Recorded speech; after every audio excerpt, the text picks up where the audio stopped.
Assalamualaikum warahmatullahi wabarakatuh. Bismillah, alhamdulillah, wassalatu wassalamu ala rasulillah Sayyidina Muhammad ibn Abdillah wa ala alihi wa ashabihi wa azwajihi wa dhurriyatihi wa ahli baitihi wa man tabi'ahum bi ihsan ila yaumil qiyamah. Yai Said Akil yang kita cintai, kita hormati, yang kita sangat hormati, jajaran pengurus Fatayat Nahdlatul Ulama, khususnya Ibu Ketua yang alhamdulillah juga terpilih menjadi anggota DPR RI, Ibu Muhaimin yang saya hormati, Ibu Profesor belum yang saya hormati, Duta Besar, jajaran tamu undangan, hadirin wal hadirat yang berbahagia. Ini forum halal bihalal yang biasa dilakukan setelah bulan Ramadan atau bulan puasa. Alhamdulillah kita ini masih punya pelajaran dari pelajaran yang paling tua yang diberikan Allah kepada manusia. Jadi bulan puasa ini adalah pelajaran lama yang selalu diajarkan kepada manusia. Makanya Allah menyatakan dalam firman-Nya, kama kutiba alal ladzina min qablikum, seperti orang dulu aku wajibkan puasa. Jadi yang puasa itu bukan cuma generasi kita, orang dulu juga disuruh puasa. Nabi Adam puasa dikenal dengan nama Ayyamul Bid sama Ayyamus Sud, hari terang, tanggal 13, 14, 15 rembulan, 27, 28, 29 rembulan. Nabi Idris diajari puasa, tapi tidak bernyawa makanannya, mutih kalau orang sekarang. Nabi Nuh motong kayu sampai membuat kayu dalam keadaan puasa. Nabi Ibrahim puasa. Nabi Musa naik ke Gunung Tursina puasa. Nabi Dawud sehari puasa, sehari tidak. Nabi Isa puasa, Nabi Muhammad dan umatnya juga disuruh puasa. Makanya karena puasa ini peribadatan kuno, kama kutiba alal ladzina min qablikum, maka hampir seluruh manusia mengenal puasa. Dan puasa ini ternyata tidak cuma orang Islam yang menjalankan. Jadi puasa ini ternyata karena puasa ini peribadatan lama, maka tidak cuma umat Islam yang puasa. Agama kuno namanya Zoroaster, punya Tuhan dua, Ahriman sama Ahura Mazda. Nabinya namanya Zarathustra, ajarannya nihilisme, itu juga puasa. Tuhan terang Ahriman ini kalau kelahi sama Tuhan gelap, kalau Tuhan terang itu menang, maka terjadi gerhana bulan. Orang Zoroaster puasa 3 bulan. Kalau Tuhan terang yang kalah, gerhana matahari, puasa 3 bulan. Nah, orang Zoroaster ini punah karena terus agamanya berubah menjadi penyembah api yang di dalam Al-Quran dikenal dengan nama Majus atau Majusi, menyembah api. Orang Majusi juga punah karena Raja Majusi yang terakhir yang namanya Rustum masuk Islam, karena diislamkan sama Sayyidina Ali, ngambil menantu Sayyidina Husain. Karena orang Majusi masuk Islam, maka tidak lagi menyembah api, tapi orang Majusi menaruh api di bangunan tinggi namanya Manaro. Begitu masuk Islam, apinya dibuang, Manaronya ditaruh di depan masjid. Akhirnya masjid Persia punya Manaro. dan seluruh kaum muslimin melihat manaro di depan masjid itu bagus, maka kaum muslimin berlomba-lomba bikin manaro yang akhirnya sampai di Indonesia bernama menara. Itu sumbangan dari orang dari Majusi. Nah, orang Hindu juga diajarkan puasa, namanya upawasa. Upawasa itu nggak makan, nggak minum, nggak menyentuh perempuan. Untuk apa? Jalan menuju moksa. Karena yang terbaik dari Hindu adalah mati tanpa material, hilang raga, hilang sukma, namanya moksa. Agar bisa moksa, ibadah terakhir setelah Upanishad, setelah kabumian adalah upawasa. Nggak makan, nggak minum, dan nggak menyentuh perempuan. Nanti hilang secara material. Makanya ketika Islam datang mengajarkan syahrus syam, nggak makan, nggak minum, nggak menyentuh perempuan, kok mirip seperti upawasa, maka orang Indonesia menyebutnya bulan puasa. Itu istilahnya. Orang Yahudi, orang Buddha juga diajari puasa. Kalau pengen mendapatkan penyempurnaan 8 jalan menuju nirwana, harus puasa di bawah pohon bodhi dengan pakai kain selempang, dalemannya tanpa jahitan. Orang Yahudi puasa, kalau peringatan Yom Kippur juga puasa. Orang Nasrani kalau Jumat Agung sebelum Paskah juga diajarkan puasa. Jadi puasa ini adalah milik semua agama, cuman caranya berbeda. Jadi makanya kalau kemudian halal bihalal ini mempertemukan seluruh umat beragama yang berbeda, pasti nyambung karena urusannya dengan puasa. Nah ini lintas agama juga. Loh ya nyambung kalau dalam urusan puasa karena semua agama mengenal puasa. Ini puasa. Makanya puasa itu saking terkenalnya, variasinya paling banyak. Di Indonesia ada puasa makan daun tok, namanya ngidang. Ada puasa makan umbi-umbian, namanya ngerowot. Ada puasa tanpa nyawa, namanya mutih. Ada puasa tidak kenyentuh matahari, namanya pati geni. Ada puasa diem, namanya bisu. Ada puasa gandul di pohon, namanya ngampret atau ngalong. Ada puasa jalan terus ngedan, itu puasa. Jadi variasinya paling banyak. Dan sejarah-sejarah besar dilewati dengan puasa. Sejarah tertulisnya Weda, sejarah tertulisnya Tripitaka, sejarah turunnya Al-Quran itu sejarahnya orang puasa. Sang Buddha Gautama tukang tirakat, Walmiki tukang tirakat, Rasulullah juga tukang tirakat. Makanya Quran turun setelah Rasulullah naik turun Gua Hira selama 15 tahun. Syekh Abdul Qadir Al-Jilani ma'rifatullah setelah 25 tahun puasa di padang pasir dibimbing Syekh Mubarak Al-Madzumi. Sunan Kalijaga menjadi wali setelah puasa 3 tahun. Baca ya hayu ya qayyum walaupun keliru ya kayuku ya kayumu. Ya, Saridin jadi wali setelah puasa 3 tahun. Baca Allahu Akbar walaupun keliru lawa bubar. Jadi sejarah besarnya ini orang puasa. Mbah Manap Lirboyo pengen mendirikan pondok pesantren Lirboyo, puasa ngerowot 56 tahun, makan uwi. Sampai akhirnya uwinya hilang karena dimakan genderuwo. Akhirnya sama Mbah Manap uwinya diganti gadung.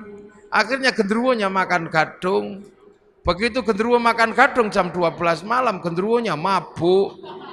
Ana makan itu pondok Lirboyo ambruk, maka dikasih minum minyak jarak. Lah akhirnya genderuwonya sadar terus punya tugas santri sebagai tukang ngisi jeding, nyenggot namanya. Makanya Lirboyo itu dulu kalau malam suka ada kriat-kriut itu genderuwo nyenggot. Nah sekarang genderuwonya pensiun karena Lirboyo sudah punya sanyo.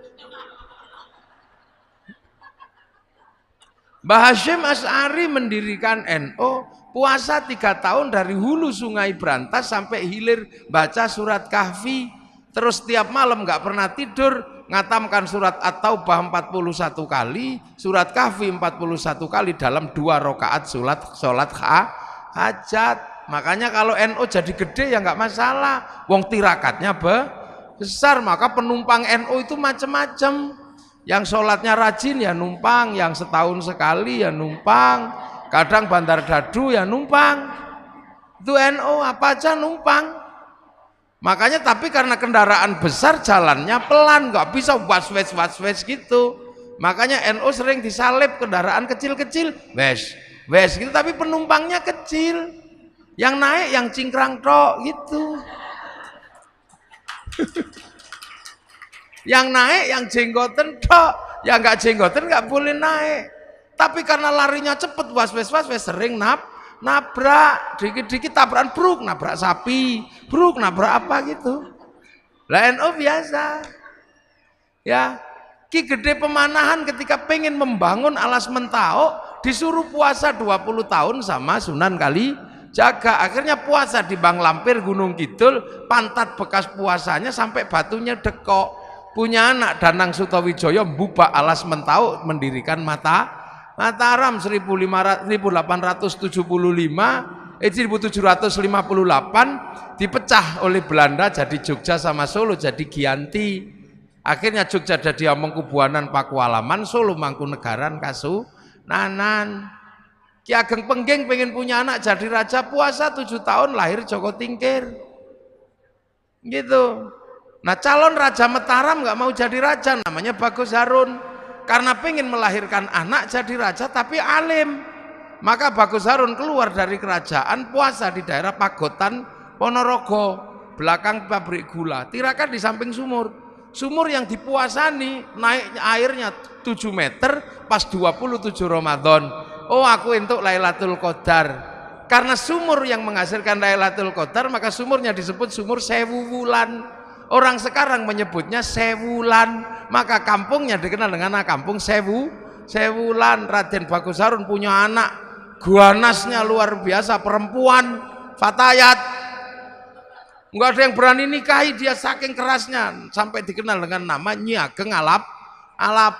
Enggak ada yang berani nikah, dinikahi Raden Santri, punya anak Mbah Maktum, lahir punya anak Mbah Maklum, Mbah Tafsiran, ada Mbah Kolyub, ada Mbah Ilyas, nikah punya anak Mbah Nafiqoh. Perempuan galaknya luar biasa, nggak ada yang berani nikah. Dinikah sama Kiai Hashim Asy'ari, nikah sama Nyai lahir Kiai Wahid Hashim, nikah sama Nyai Solikah binti Bisri Sansuri, lahir anak Abdurrahman Wahid, seorang presiden Indonesia walaupun 2 tahun. Nah, ini tirakat semua mboknya itu dulu. Di Jogja ada orang nggak terlalu pinter namanya Sukirah, pengen punya anak jadi raja, padahal bukan keturunan raja. Tetangganya cuma bilang paling kamu nanti jadi rajanya ketoprak anakmu.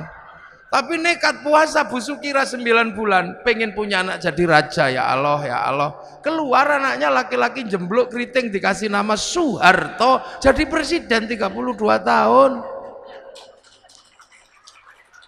Loh itu makanya dulu orang itu kalau punya hajat besar, senjatanya puasa. Laki-laki mencintai perempuan paling cantik sak fatayat, kok ditolak? Puasa kalau laki-laki dulu. Iya. Masuk masjid, baca ya Rahmanu ya Rahim, 7 hari 7 malam, I love you. Kalau nggak percaya dibalik, perempuan mencintai laki-laki paling ganteng, puasa, baca ya Rahmanu ya Rahim. Kalau nggak santri, cari pohon besar, bacanya Sunan Mata Kaji, hajiku jaran goyang tak goyang, ya I love you. Loh, itu puasa. Jadi puasa itu menghasilkan energi yang aneh. Orang pengen kuat, puasa, baca la haula wala quwata illa billah. Tapi juga bisa kuat, baca Sunan Mata Kaji, hajiku Bandung Bondo, puasa. Pengen kaya, puasa bisa, ya Fatahu ya Rozak, sholat duha. Kalau nggak mau ya Fatahu ya Rozak, puasa di Gunung Kawi, pulang ya kaya. Dia puasa. Loh, makanya puasa ini punya energi yang universal. Tidak perlu Islam, tidak perlu baik, seperti yang dinyatakan oleh Ya Isa, itu hikmah itu tidak pandang bulu. Dan puasa itu mampu melahirkan hikmah tersendiri. Dukun santet kalau puasanya kuat, santetnya juga teksek. Dia. Makanya ini puasa. Dulu nenek moyang kita hobinya puasa. Dan yang ngerti puasa bukan cuma manusia. Ayam juga ngerti puasa. Ayam itu kalau mau neteskan telurnya puasa 21 hari. Telurnya netes. Ulat kalau mau terbang jadi kupu-kupu puasa, jadi kepompong, nanti terbang jadi kupu-kupu. Ular kalau mau ganti kulit puasa 41 hari. Mudah-mudahan puasa kita seperti puasa ulet. Habis puasa terbang jadi kupu-kupu. Jangan kayak puasanya ular. Habis keluar ular lagi. Habis ganti kulit ular lagi. Nenek moyang kita kuat-kuat dulu. Iya kuat-kuat. Bisanya cuman semelai Rahman Rahim. Tapi sakit gigi sembuh. Dukun bayi senjatanya cuman kuoto. Tapi tirakatnya kuat. Bus gitu keluar. Makanya nenek moyang kita nggak ada takutnya. Dan puasa ini bisa pakai apa saja. Santet pakai puasa ya kuat. Bahkan cari nomor pun pakai puasa juga tembus. Nah, ini puasa. SDSB. Makanya nenek moyang kita ketemu singa. Oh gitu singanya. Kita cuman kalau ke singanya pergi. Sakit gigi sembuh. Begitu sekarang orang takut puasa. Bismillahirrahmanirrahim. Basin tok. Lah ya makanya dulu orang tidak pernah takut apapun. Bambu runcing sama tentara enggak takut.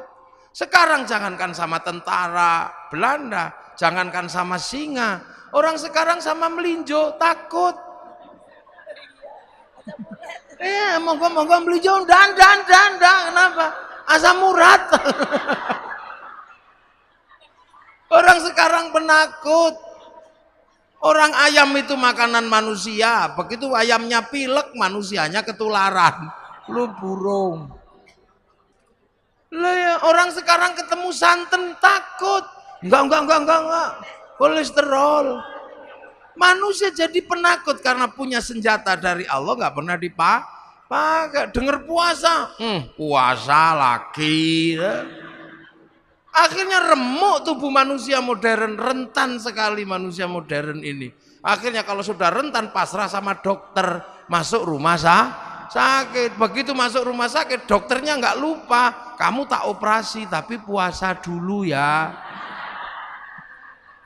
Nah ya dah, dokter mau nangani dengan cara puasa. Loh, makanya kita ini diajarkan puasa. Makanya enak ibu-ibu itu sekarang. Walaupun nggak puasa full, ada puasa enteng-entengan sekarang. Jadi tidak cuma people power yang enteng-entengan. Puasa pun ada enteng-entengan, namanya diet. Diet. Nah, diet kalau keterusan dead. Loh, ini pelajaran dari Allah. Kenapa kita takut? Lu makanya begitu kita ini puasa udah nggak kenal masalah. Lu makanya kekuatan hebat itu muncul dari orang yang bisa puasa. Tapi puasa kita ini beda dengan puasa kesaktian. La'allakum tattaqun. Nah, apa sih la'allakum tattaqun? Agar kita menjadi orang bertakwa. Takwa itu apa? Menghadapkan wajah kemanapun merasa melihat Allah. Kenapa kita bisa merasa melihat Allah? Dengan puasa. Karena dengan puasa ego kita tuh turun. Kenapa? Karena kita ini punya dua elemen. Manusia itu sudah kenal Allah. Wong sebelum turun dari langit sudah dikenalkan. Alastu birabbikum, kamu lupa enggak kalau aku ini Tuhanmu? Nyawa jawab, qalu bala syahidna ya Allah, aku jadi saksi engkau Allah. Fanfukhur ruh, maka ditirup ke dunia.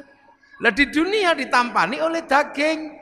Daging apa? Daging yang diproduksi oleh bapak dan ibu dari sisa makanan yang paling bagus namanya nutfah. Ini kan sari makanan dunia.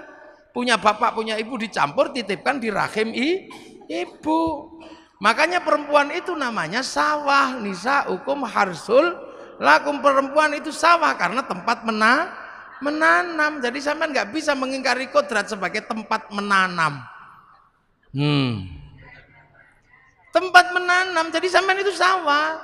Laki-laki ini yang punya sawah. Makanya sampean laki-laki harus tahu, kalau sawah pengen tanamannya bagus, jangan terlalu banyak sampah dan banyak rumput. Maka perempuan kalau pengen tanamannya bagus, bersihkan. Seperti sawah tanpa rumput dan tanpa sampah. Agar bersih, kalau sudah tumbuh jerawat, masukin salon. Begitu.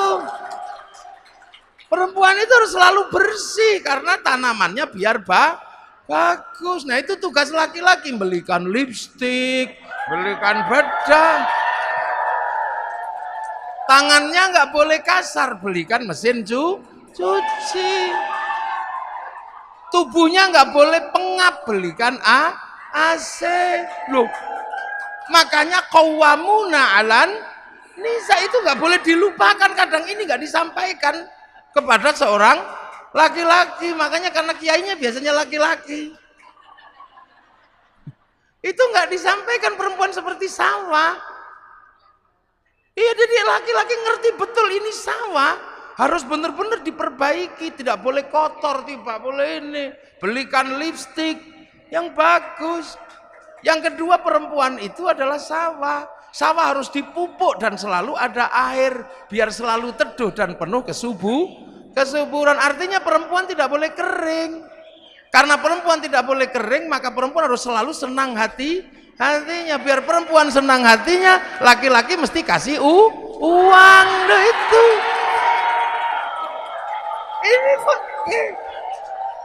Ini sebab pembelajaran buat laki-laki ini. Iya ini, nggak apa-apa biar dia belajar. Iya ini pembelajaran.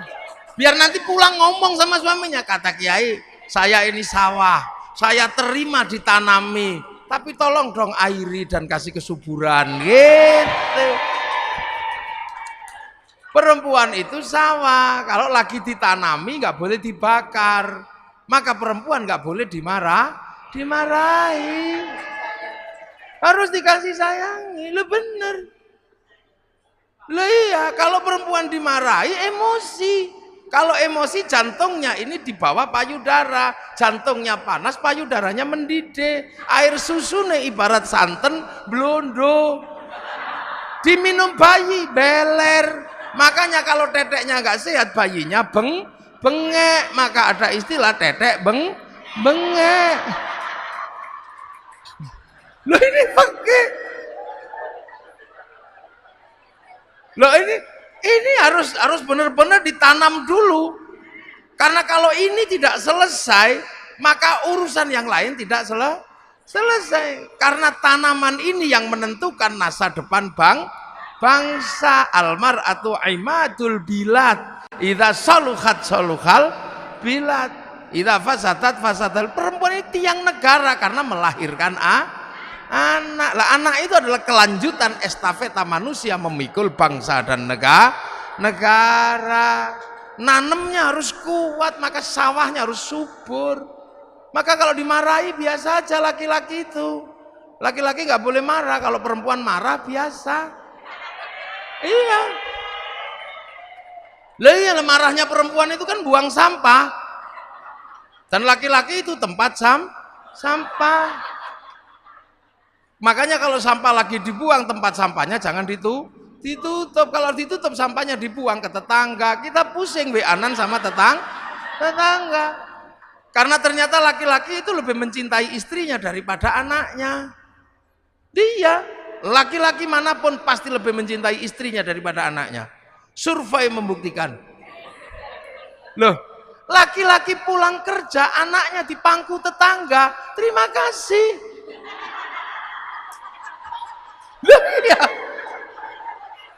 Lu pulang kerja, anaknya tiba-tiba digendong tetangga. Terima kasih. Coba kalau yang di pangku istrinya. Wah, Loh ini membuktikan bahwa laki-laki mencintai istrinya. Senggol bacok. Loh makanya kan ada cerita. Ada cerita ja'a rajulun ila Umar bin Khattab. Ada laki-laki datang ke Sayyidina Umar. Itu enggak disebut ternyata Abu Dzar Al-Ghifari. Abu Dzar Al-Ghifari itu kepala suku panglima perang, tapi istrinya cerewetnya luar biasa. Sampai ini apa? Sayyidina Abu Dzar itu, ya Allah aku kurang apa? Udah ganteng, kaya, kepala suku, panglima perang, punya istri satu, cerewetnya gini. Awas tak tukar tambah aja. Tapi sebelum tak tukar tambah, tak konsultasi sama Sayyidina Umar. Sayyidina Umar ini kan keras-kerasnya laki-laki. Nah Sayyidina Umar gak ada yang berani, baca Quran aja gak ada orang berani denger. Sayyidina Umar kalau baca Quran, Bismillahirrahmanirrahim, Alhamdulillahirabbil alamin. Sayyidina Umar. Kalau yang Bismillahirrahmanirrahim, kenapa tadi nggak bilang Allah? Nah berarti nggak cocok memang, keras-keras. Bismillahirrahmanirrahim.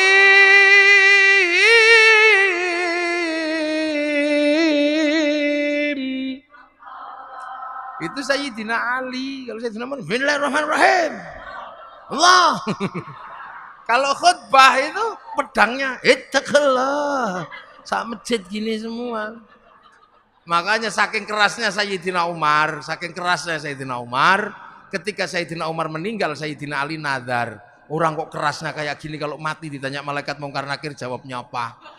Maka meninggalnya Sayyidina Umar, kuburannya di kuping sama Sayyidina Ali.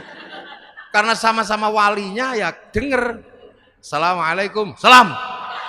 Malaikat Mungkar Nakir kaget. Salam, siapa itu? Mungkar Nakir ya Umar. Ada apa? Ya mau nanya ya Umar. Nanya apa? Ya marrobuka. Ya Allah. Apalagi udah itu aja gak jadi. Loh, itu maka Sayyidina Abu Dzar ini mau curhat ke Sayyidina Umar. Baru mau curhat tentang perempuannya yang cerewet. Sampai di dalam rumah dengar ada perempuan ngomel. Ternyata Bunyai Atikoh lagi ngomeli Sayyidina Umar. Sayyidina Abu Dzar podo tiba. Selesai ngomel, Assalamualaikum, salam. Siapa itu? Abu Dzar ya Umar. Ada apa? Kok tumben-tumben suruhnya sini? Gak jadi, sama aja katanya. Loh. Akhirnya Abu Dzar ini kan nanya, ya Umar, ternyata kamu kok tahan istrimu ngomel seperti itu? Kok kamu tahan? Ya, aku harus tahan. Karena memang istriku setiap hari ngomel. Tapi ngomelnya istriku tidak sebanding dengan kasih sayangnya pada anak-anak dan keluarga. Ya makslub gitu. Coba kalau jawabannya iya kayak radio rusak, ngomel lagi. Nah inilah. Maka ini tiang negara. Makanya jangan ngomel. Karena jadi perempuan itu ternyata nggak enak. Ini saya punya pengalaman. Saya pernah jadi perempuan sehari semalam. Yakin saya pernah jadi perempuan sehari semalam. Gara-gara istri saya tak omeli nantang. Wah anak begini kocar-kacir seluruh rumah. Padahal yang bantu juga sudah banyak. Mas jangan ngomong gitu. Kamu belum ngerasain jadi perempuan. Nggak enak jadi perempuan itu. Akhirnya saya emosi. Ya sudah gantian saya yang jadi perempuan. Ya sudah hitam di atas putih saya sama istri saya. Saya jadi perempuan sehari semalam 24 jam. Teken saya. Nanti jam 2 malam kamu harus minggat dari rumah ini. Akhirnya tak suruh pergi istri saya jam 12 malam. Kasih duit 10 juta. Iya. Kamu pergi dari rumah ini malam hari ini. Jangan sampai anak-anak bangun. Nanti kalau saya nggak tahan kamu tak telepon. Iya. Pernah itu. Wah akhirnya istri saya udah pergi. Saya ini gagah mau jadi perempuan. Subuh-subuh anak saya kan nggak bangun. Akhirnya saya nyontoh istri saya, nak bangun, nak. Ya nggak ada yang denger.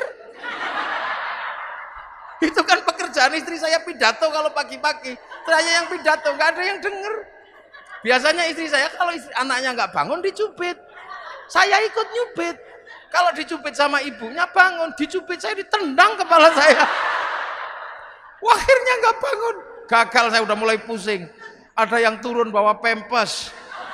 Kepala saya udah sak helm rasanya. Habis itu mandikan, disemproti biasanya istri saya. Saya ikut nyemproti, ngamuk kepanasan. Ada yang kedinginan, habis itu jejer didulang, gini satu-satu. Ada yang kegedean, disembur ke, diuncal no. Stres saya jam 7 akhirnya mau sekolah, gagal semua. Gak ada yang mau sekolah. Habis itu rumah berantakan, TV pecah, remote kocar kacir sudah. Jam 1:30 saya minta ampun sama Dek, pulanglah. Nyerah aku, nyerah. Akhirnya dia ketawa, iya aku sudah di samping rumah karena engkau pasti gak tahan. Iya wis nyerah, tak cekel tangannya begitu sampai rumah, ambung ping 7. Sudah itu, ini ngerti semua ini anak-anak, bang ini ngomongan saya itu 1, 2 itu. Betapa kerasnya istri saya, tapi saya nggak tahan akhirnya, ampun saya. Akhirnya nyerah saya itu. Makanya tadi termasuk baju ini dia yang jahit. Karena saya ini hidupnya diurusi orang. Jadi ke sana diurus, hampir istriku itu jarang ngurusi saya. Maka cuman dia bilang, engkau boleh diurus sama siapa mas, tapi saya minta satu, biar urusan bajumu dan sarungmu urusanku. Biar nanti kalau engkau masuk surga aku tak bisa gandol katanya. Mana itu aja. Karena itu aja dia minta. Akhirnya ini sarung, ini dia yang jahit. Saya baru ngerti ternyata yang dijahit itu apa? Selimut. Jadi kemarin waktu di hotel baru tak samain gini, sama ternyata kainnya.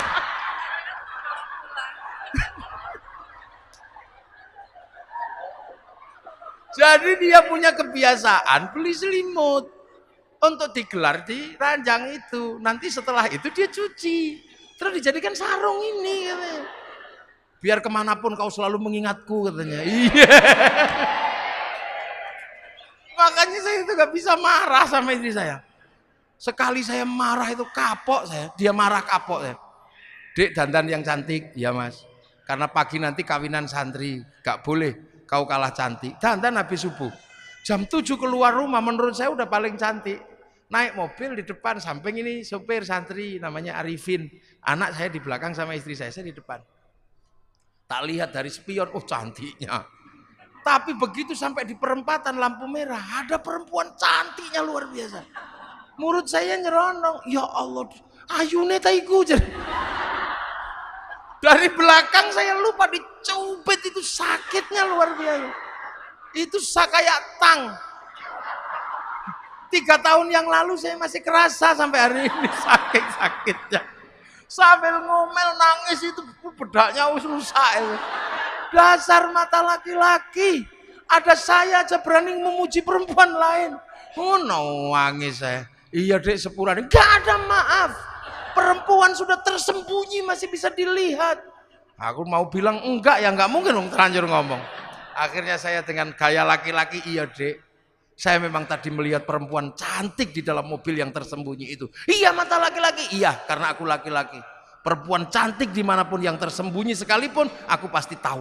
Karena kalau aku nggak mampu melihat perempuan yang cantik dan tersembunyi, mana mungkin dulu aku menemukanmu.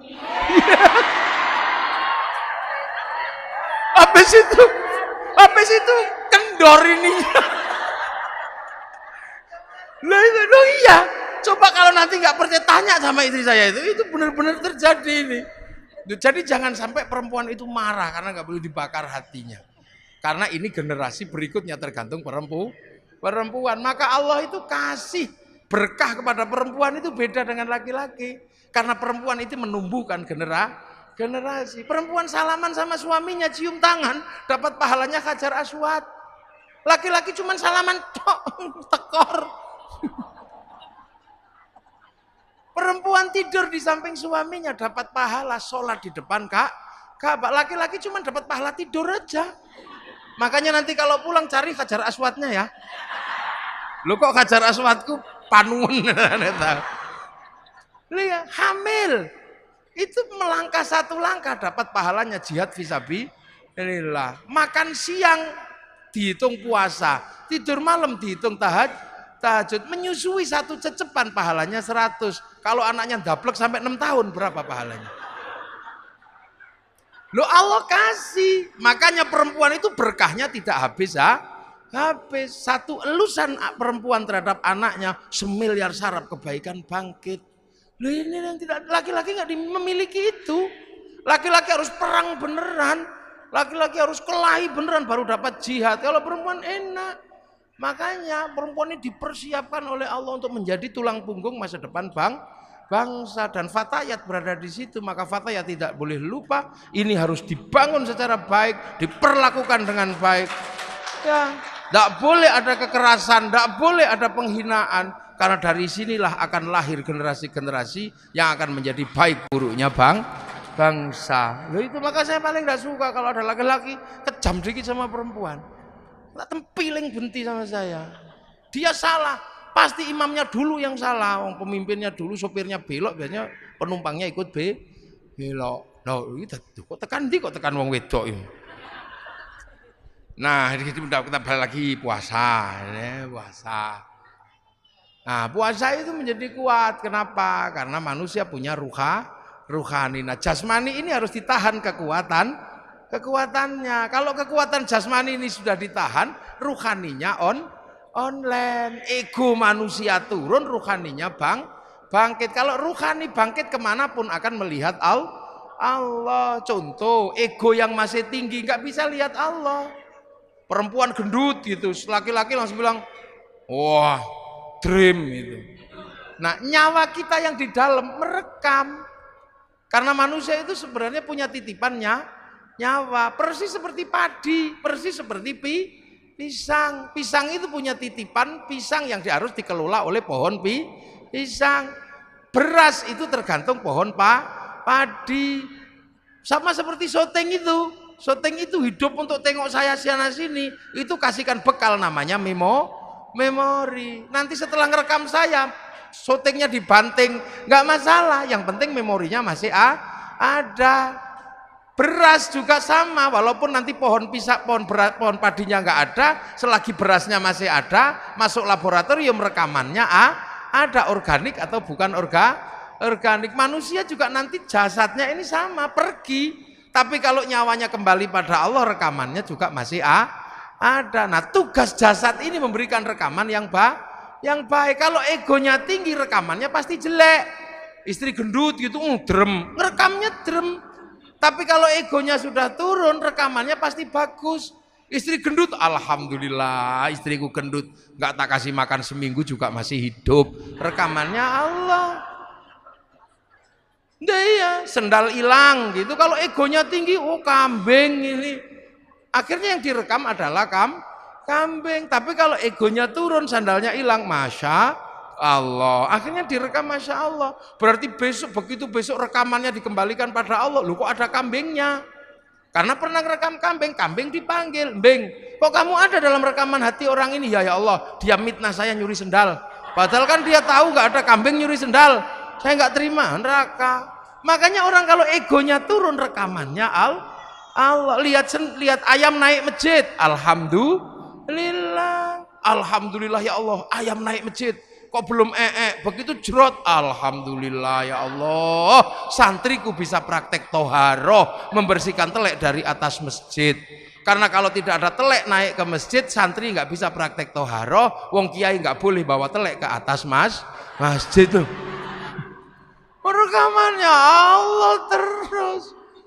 Makanya orang ini kalau puasanya kuat, rekamannya Allah lah adanya. Kalau sudah rekamannya Allah, sistem online-nya ya tinggal share it.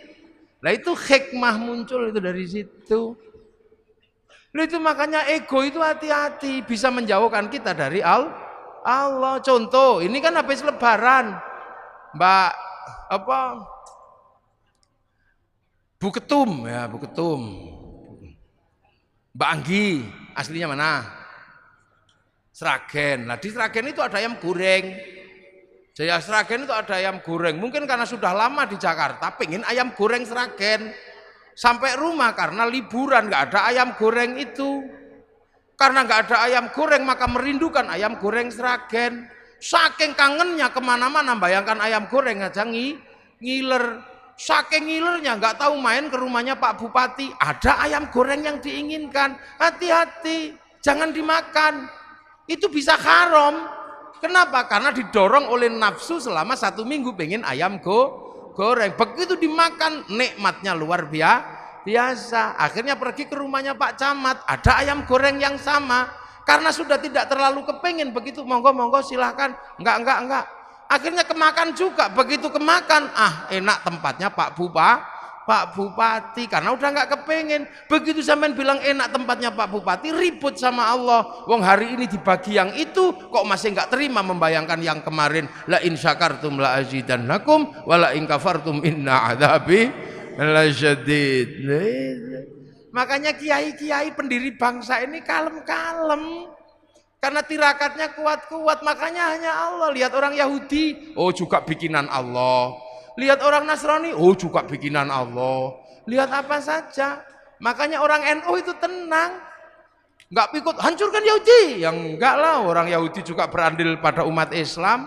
Kalau umat Islam Indonesia pergi haji, yang bikinkan pesawat juga orang Yahudi. Kalau Yahudinya mati, berenang kita. Loh. Perempuan-perempuan ini menjadi cantik karena orang Prancis yang bisa bikin bedak dan parfum. Agamanya apa? Ya orang Prancis yang ngerti. Kalau nggak ada orang Prancis yang bisa bikin bedak dan bikin parfum, kita kembali ke bedak Jakarta, beras ditumbuk ya blonteng semua. Lah itu makanya Rasulullah cuma menyatakan mayuridillahu bihi khairan yufaqihu fiddin. Siapa yang dikehendaki baik oleh Allah dikasih ngerti urusan agama. Khairon di situ nakiroh. Khairon itu kalau nakiroh maknanya khairon kamilan, kebaikan yang sempurna. Manusia nggak sempurna, maka nggak mungkin punya kebaikan yang berdiri sendiri. Contoh sekarang yang paling baik siapa? Tadi Kiai Said. Begitu Kiai Said pergi, yang paling baik siapa? Saya. Lihat, saya yang paling baik, dikasih mic ngomel sesukanya enak. Karena paling baik, tapi saya nggak boleh ngomong paling baik sebab kebaikan saya menjadi ada di sini karena Mbak Anggi bikin acara fatayat. Kalau nggak ada acara fatayat, saya nggak terlihat baik di sini. Nah, kalau sudah baik seperti itu, siapa yang baik? Ya ribut, kata Mbak Anggi, ya saya. Kata saya, ya saya. Kalau saya nggak datang jelek acaramu Mbak. Ya gitu. Jadi itu baru dua udah ribut kebaikan itu. Apalagi kalau sampean ikut-ikutan. Kami yang paling baik, karena kalau kami nggak ada di sini semua, yang ada cuma di atas, cek sound. Loh kita ini udah nggak usah ribut, kita indah makan ini saja sudah Allahumma barik lana. Kenapa bukan barikli, kok barik lana? Karena urusan makanan itu melibatkan banyak orang. Yang nanam siapa, yang masak siapa, yang bikin sabluk siapa, yang bikin api siapa, yang bikin bumbu siapa, yang ngulek-ngulek siapa, yang bikin cobek siapa. Kita nggak pernah tanya, jangan-jangan cobek yang dibikin waktu membikin kekurangan air dikencingi, kita juga nggak ngerti. Kita nggak punya garam untuk menikmati masakan. Jangan-jangan orang sana, orang Indramayu, orang Kudus, orang Jepara yang bikin garam lagi bikinnya kepengin kencing di kolam garam, nggak ngerti kita. Terus dibawa sopir truknya kita nggak ngerti. Jangan-jangan mampir warung-warung di Indramayu, nggak ngerti kita. Terimanya mateng loh. Itu makanya kebaikan itu nggak bisa berdiri sendiri. Maka jangan sekali-sekali orang baik mengaku yang paling baik. Itu seperti paku menempel pada kayu. Begitu paku mengatakan yang terbaik, lepas dari kayu, dia akan menjadi batu atau menjadi besi yang berkarat. Nah itu NU sifat dasarnya begitu. Makanya NU nggak pernah kami paling baik, enggak. Iya, Fatayat punya bordir, yang bordir mesinnya mereknya Butterfly, buatan Cina. Ini rame, indah, minumnya Nestle, ini Prancis kalau nggak salah. Kita bisa begini karena komunikasi sama saya pakai handphone. Yang datang orang bawa handphone punyanya orang Korea Samsung. Pengajian ini menjadi indah karena orang Jepang bikin toa. Jadi bagus karena itu. Ada yang saya yang paling murni. Kenapa? Saya minumnya degan. Nggak bisa. Degan itu dipacok pakai golok dari pir mobil buatan Jepang. Yang paling murni sekarang tinggal satu. Kalau ada hujan mangapo.